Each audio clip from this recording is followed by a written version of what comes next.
Hello, my name is Rebecca, and this is my reflection video for this week's discussion board in Project and Portfolio 5.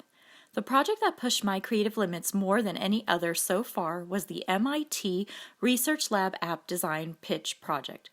I chose the brand Playful Words to develop an app design for. I chose this specific brand because I have young children who inspired my design and thought process through this and considered this to be the most motivating to me out of the choices given. I wanted to design this with a child user interface in mind. Large, bold buttons, icons, and phrases that would be easy for a child to read and see. I wanted to use a childlike font as well. I wanted everything to be big and noticeable.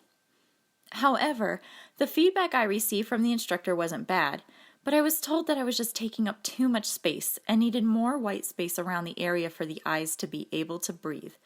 So much was thrown in the user's face. Pull back some and make things smaller. I had to think.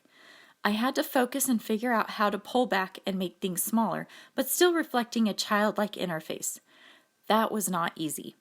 There were many trials and errors, research, and long brainstorming sessions put into this. Then it finally hit me.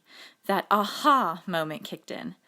By only using the fun typography that I chose for only specific items such as the headlines, and making sure the font was simple, smaller, but still legible, and placing bright bold colors and spots, leaving some negative white space, I was able to create the look needed for this to still look like a children's app and have the original feel as I wanted.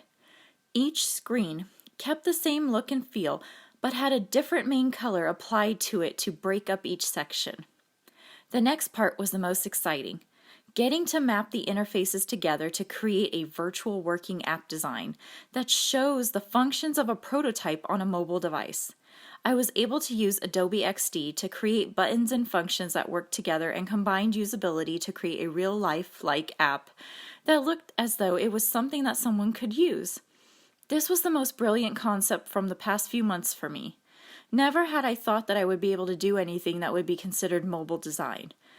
But to be able to physically see a design that I created from nothing, now actually being something that looked real and functional, was a powerful moment for me.